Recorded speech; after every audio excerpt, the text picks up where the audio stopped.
Sanford and Son is an American sitcom television series that aired on NBC from January 14, 1972, to March 25, 1977. It was based on the British sitcom Steptoe and Son, which initially aired on BBC One in the United Kingdom from 1962 to 1974. Known for its racial humor, running gags, and catchphrases, the series was adapted by Norman Lear and considered NBC's response to CBS' All in the Family. Sanford and Son has been hailed as the precursor to many other Black American sitcoms. It was a hit through its 6-season run, finishing in the Nielsen Top 10 for 5 times. The series follows Fred G. Sanford, known for his bigotry and cantankerousness, and Lamont Sanford, his long-suffering, conscientious, peacemaker son. Both characters are occasionally involved in get-rich-quick schemes to pay off their various debts. The show also includes characters Aunt Esther, Grady Wilson, Bubba Bexley, and Rollo Lawson. Sanford and Son stars Red Foxx as Fred G. Sanford, a widower and junk dealer living at 9114 South Central Avenue in the Watts neighborhood of Los Angeles, California, and Demond Wilson as his son Lamont Sanford. In the show, Fred moved to South Central Los Angeles from his hometown St. Louis during his youth. After the show premiered in 1972, newspapers touted Foxx as NBC's answer to Archie Bunker, the bigoted white protagonist of All in the Family. Both shows were adapted by Norman Lear from BBC programs. Sanford and Son was adapted from Steptoe and Son and All in the Family from Till Death Us Do Part. An earlier pilot for an American version of Steptoe and Son was produced by Joseph E. Levine in 1965. It starred Lee Tracy and Aldo Ray as Albert and Harold Steptoe. This version was unscreened and did not lead to a series. The pilot was released on DVD in the UK in 2018.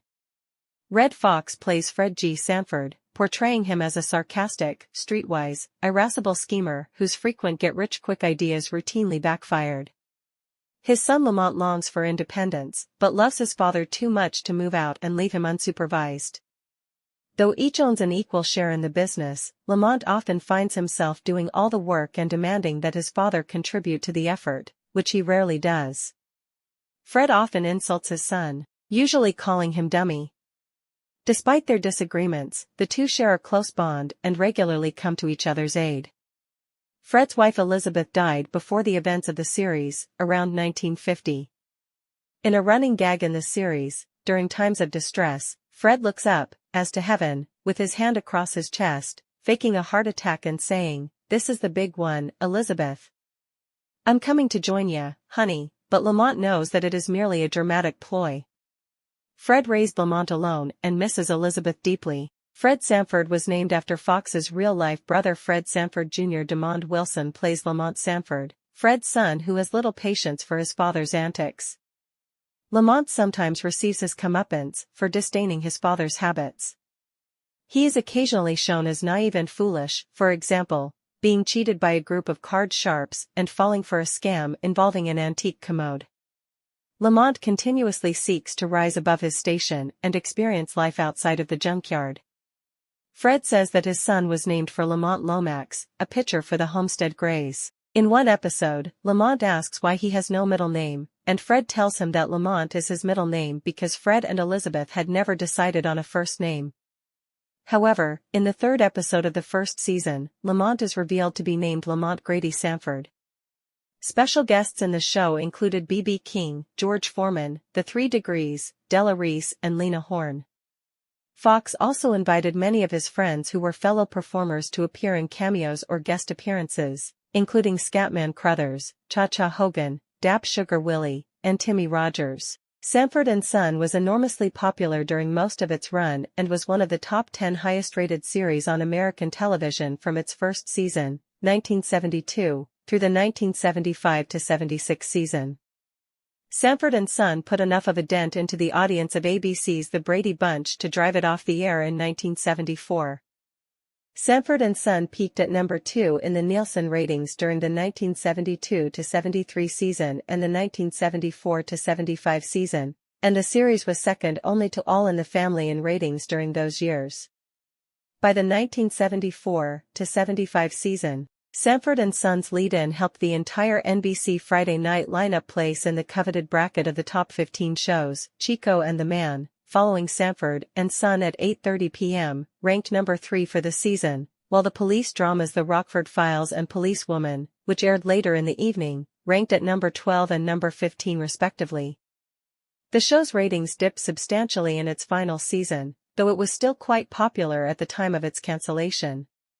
In 2007, Time magazine included the show on its list of the 100 best TV shows of all time. The series was produced by Norman Lears and Bud Yerkin's Tandem Productions, which was also responsible for All in the Family. The two shows were both based on popular British sitcoms, and both were pioneers of edgy, racial humor that reflected the changing politics of the time. Both series also featured outspoken, working-class protagonists with overt prejudices.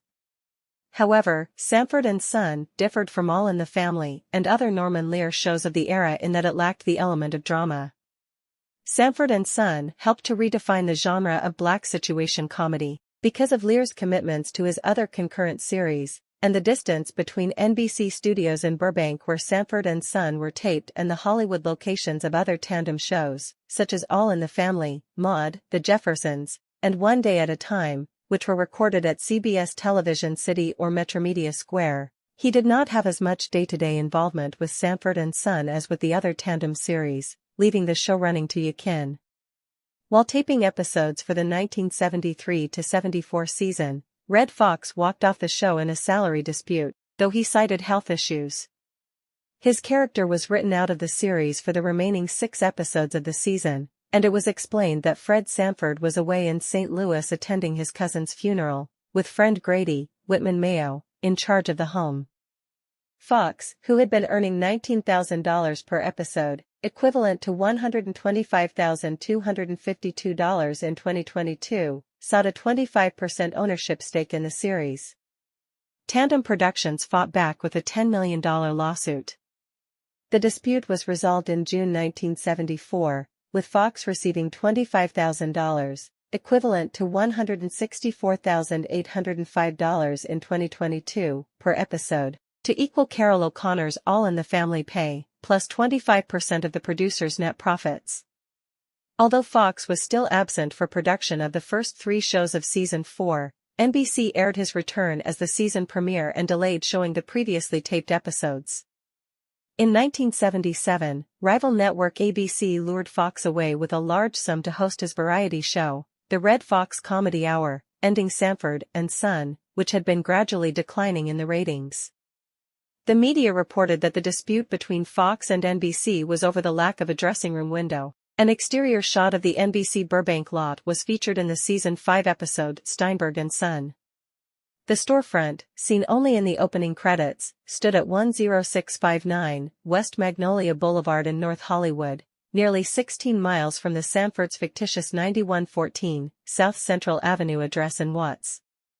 This same storefront, minus the Sanford and Son sign, can also be seen in Emergency, in a 1973 episode titled Alley Cat.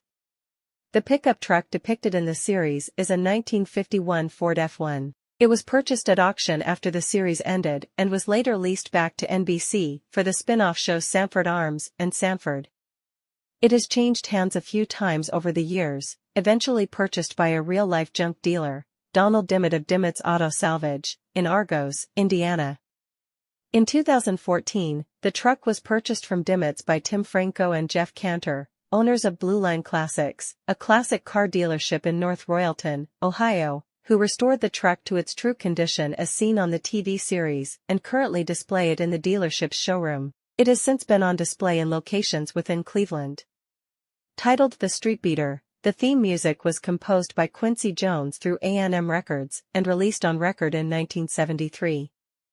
Although the song did not reach Billboard status, it has maintained mainstream popularity and is featured on Jones's Greatest Hits album. The song has been featured on series such as Scrubs and The Simpsons. After the series was cancelled in 1977, a short-lived continuation featuring the supporting characters titled Sanford Arms aired. Whitman Mayo starred in a short-lived spin-off series, Grady, during the 1975 to 1976 season. In 1980 to 1980,